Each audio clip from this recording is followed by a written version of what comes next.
Do you ever notice that narcissists have a cycle? A cycle sometimes of leaving and returning, sometimes even down to the day or the month. Do they have a cycle of how they actually treat or interact with you or different people? Sometimes you'll see a cycle that happens, like not even just person to person, but throughout their entire life. An inevitable cycle that keeps happening over and over and over again. Do you know what those are? Well, I want to dive in today and be able to talk to you about the cycle that happens, the three stages that narcissists go through when they're interacting with you. If you guys are new here, my name is Ben Taylor. I'm a self-aware narcissist on this platform to provide awareness, growth, healing, and change. We do it on all different aspects.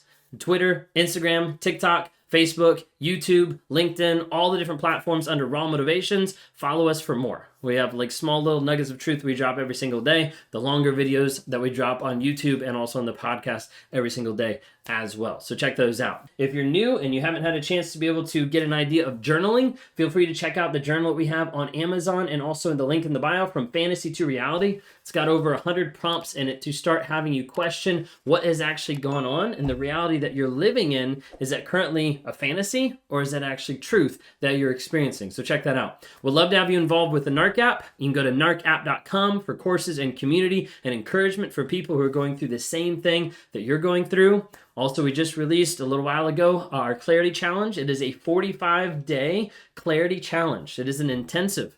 It's intense because you're supposed to go into that with an idea of saying, hey, I'm in or I'm getting out of a toxic relationship and I need to find clarity. And we want to offer a framework to be able to guide you to that and to be able to help you, not just in those 45 days, but set up a pattern of habits that help you get clarity throughout the rest of your life. You can go to claritychallenge.net to be able to check that out. If you want to talk to me or interact with me or work on coaching or one-on-one or anything like that, go to rawmotivation.com for all the other stuff we offer. Anyways, so diving in, what are the patterns? What are the cycles that we see in narcissistic relationships? You know, oftentimes narcissists, they do follow a pattern. Okay, they follow the same pattern over and over and over again with this person, with a different person, anything like that. And typically what happens is they use the same exact style, but they change the mask depending on the person. So like they might have the same way of going about it, but for another person, they're going to change and tweak different things if it looks a little bit different. They act a little bit different. They respond a little bit different. And you're left kind of scratching your head like, wait a second, is that actually why, and you get confused. But a lot of times what's happening is they're doing the same cycle, just a different mask, okay? Sometimes the behavior is consistent with each person with little variation.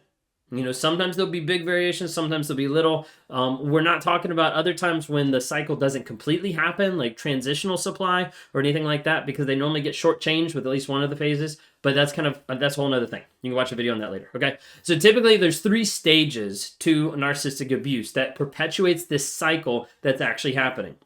The first one is the idealization stage.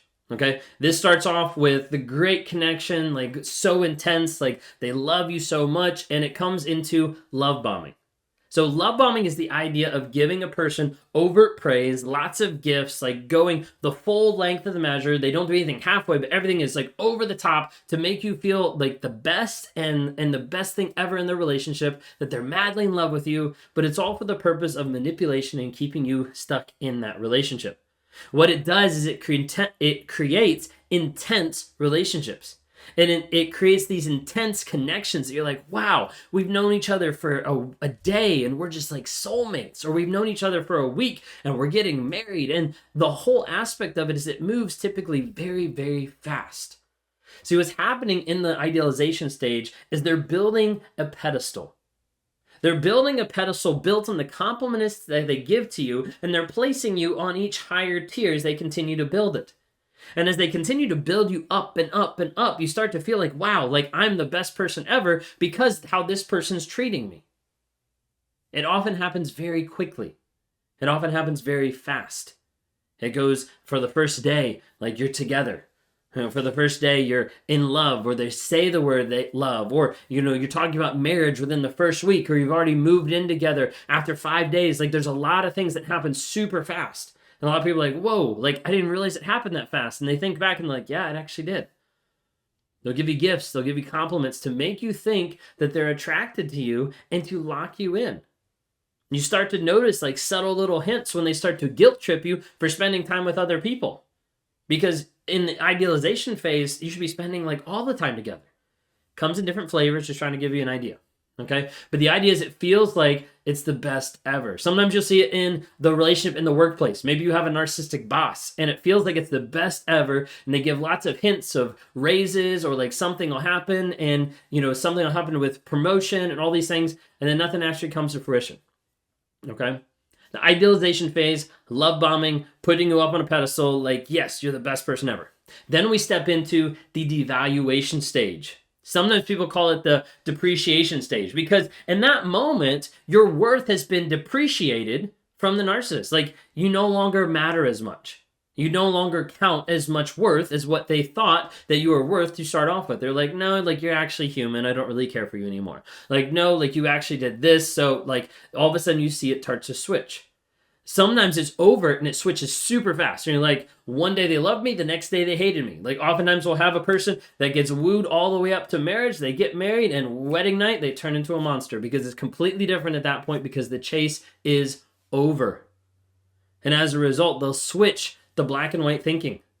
You're either all good or you're all bad. There's no in between. You don't have any room for error. You either mess up or you do it perfectly. There's no way to be in between. And so oftentimes it'll go into the aspect of like, wait a second, like, we had a great relationship. And the narcissist is like, no, I don't remember that at all. It's been awful. Because they just flip the switch, and it's almost like you view life of like, now all I see is just the bad moments. They went from the idealization of seeing all the good moments to flip the switch. Now all I see is the bad moments. That's all that exists. And it makes it very confusing for a lot of people. But that overt aspect of it just switching really fast oftentimes does happen. Sometimes this will be when you stand up to the narcissist. Sometimes it'll be when you say, like, I know my worth, like, this isn't right. So when you call them out, when you hold them accountable, when you say no, yeah, a lot of that happens at that moment. Okay, but then other times the devaluation stage starts very subtle. Well, especially when we talk about covert narcissists, you can find more videos that I have on that. But they'll start off with subtle hints, with passive aggressiveness, and the idea is to start to produce small insecurities in the other person that makes them start to feel bad about themselves, make them start to wonder what they're doing wrong, all these different things. And they'll come in different ways. Sometimes it'll be like the backhanded compliments that they give. Sometimes it'll be like criticizing, criticism for different aspects of what they've done, or maybe excuses for their behavior. Maybe they start to name call you. Maybe they start to ridicule you. Maybe they start to compare you to another person, but then laugh it off when you start to get upset about it. This is typically in the devaluation stage when you start to see the gaslighting start up. Not just the idea of like lying, but taking it a step further where they're confusing you about the reality that you're actually believing. They're confusing you at times to make you even think that you're the abusive one and that it's not them. As you get into this devaluation stage, what they're doing is they're either, as a covert, slowly taking pieces of that pedestal off, or maybe as an overt, swiping that pedestal to the side, and you fall down. You're like, how do I get back up on that pedestal? You're never going to get back up on it, because they've taken it away, they've destroyed it, and now everything is like, wow, like, you're pretty awful because you're not the person I thought you were, that I built you up to feel and to be. And then we get to the discard. The third stage is the discard stage. Oftentimes, this is where they either leave you or they make your life hell so that you leave them. There's not really an option here. They're either going to make your life awful or they're going to go ahead and just walk out of your life. Sometimes this will be where they switch and they become angry at you for no reason at all. They push you away. They say that you're the one that's cheating, so then therefore I'm done. Like, they'll make up anything they can to have a reason to walk away, and they walk away. Sometimes it'll be the aspect of where it's almost like a slow fade, because they're discarding you mentally and emotionally, but they stick around because either they still control you, or they don't want to deal with lawyers, or they don't want to deal with the money, or they don't want to deal with the image in certain aspects. They can pretend to still have this relationship or still be with this person and go do whatever they want to do.